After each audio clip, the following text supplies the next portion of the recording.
afternoon, everybody. Today we are doing something kind of special. I was inspired this week when I did an episode of my show called Barbecue Across America. We did it in Boston at a place called Soul Fire on Harvard Street. So if you get to Boston, I highly recommend you go into Soul Fire. Everything is about soul and soul music. They got records on the tops of the counters everywhere. The bar is all old albums that are soul, rhythm and blues, soul. It's great. It's got good music playing all the time, and great, fantastic barbecue. They got pulled pork, pork shoulder. They've got brisket, homemade southern fried chicken, which is amazing. You can't eat it all the time, but this guy's got it dialed in with that recipe. You want something a little bit hot, a little fiery? What I've done is I've got a recipe called the Charging Wild Pig Baby Backs. Now, the Charging Wild Pig Baby Backs are basically this: a little bit of pepper, a little paprika, a little bit of red pepper, red chili pepper, a little bit of cayenne pepper, and a little bit of chili, a little chili powder. Now, I just put a little bit of each in there. I don't want it to be too hot, but this is a recipe that kind of heats it up a little bit. Now, that's the base, and then we actually also put in some Greek seasoning. We put some salt and some rock salt and some pepper. And right now, I'm just letting it drain off.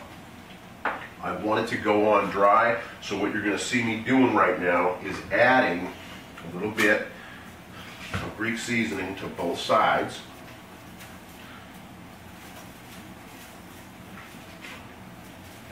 A little pepper.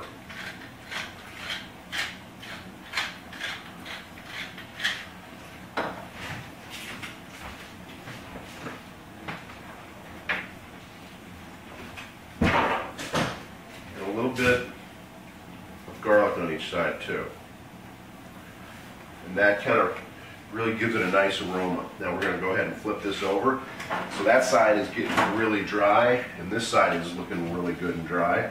So we'll go ahead and a little more Greek on that side. Just about out of that bottle of it.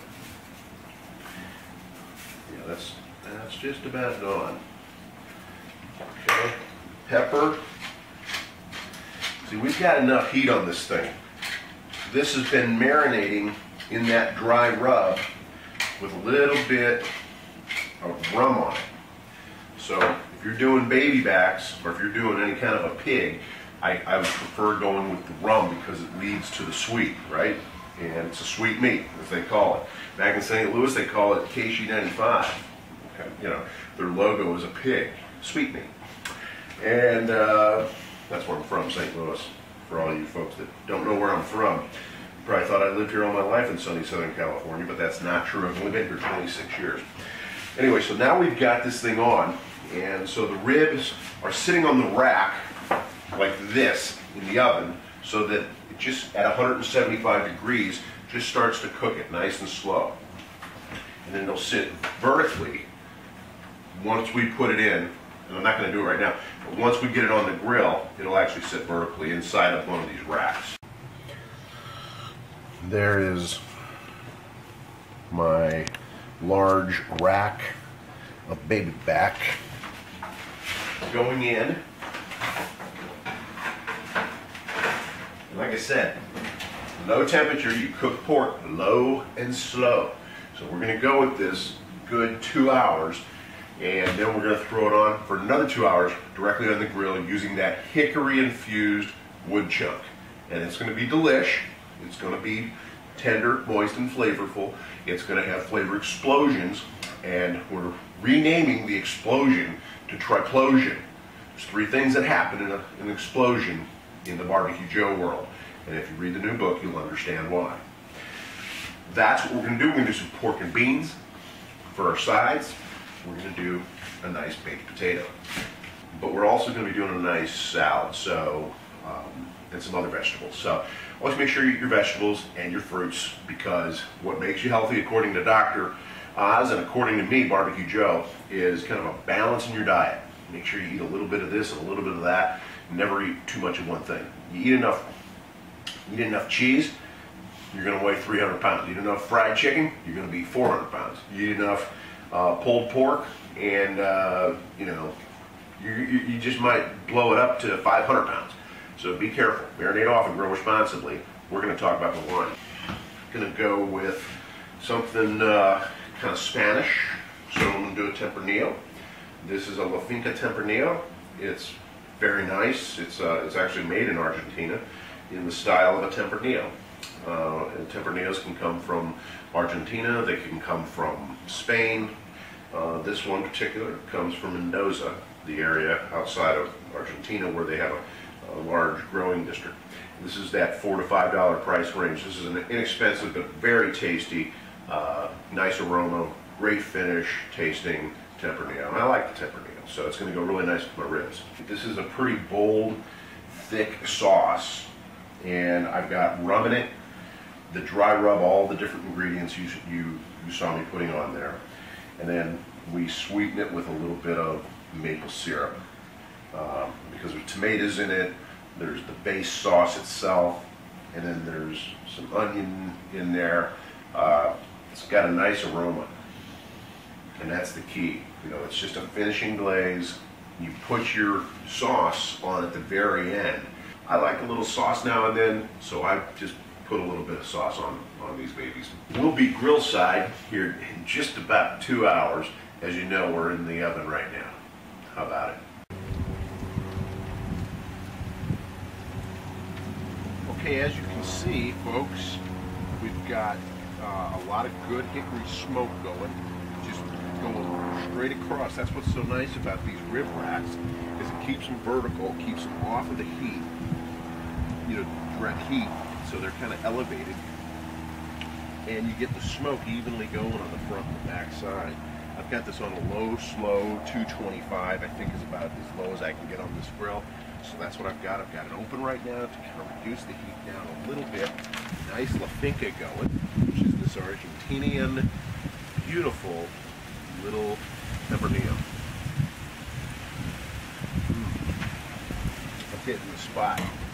We have really nice separation. I'm going to do a close-up here in a second. Separation is coming. You've got exposed bones. When you start seeing that, you know you're starting to make progress with this bad boy. We're making progress with this. These are going to be fantastic. Okay, so there's only 2 people now. There was going to be 3 or 4. There's only 2 people going to eat on these things, and that's going to be more than enough because each person will get 1, 2, 3, 4, 5, 6, 7, 8, 9, 10. So each person will get 5 ribs. It's more than enough. I also have some fish I'm putting on here. The fish is going to be a Copper River salmon that was flown in fresh from Alaska. So it's going to be freaking tasty and flaky. See, it's not about tender, moist, and flavorful when you're talking about fish. You're talking about flaky. You're talking about nice and moist. You're talking about flavor explosions. And you're talking about triplosions. Again, in the new book. You're all about triplosions. Okay, and here is the close-up. Look at the separation. Very nice. Look at that smoke infusion. That is amazing. It's that time of day where we start doing the deli-sh taste. This is the sauce. I'm going to apply it now. We're in the last 5 minutes. Oh yeah, look at that. That's beautiful. So we are putting sauce on. Oh, it's thick. Oh man, that's beautiful. Have some jalapeno peppers. They're also spicy, but I take out on the inside, I take out the seeds so it's not too spicy.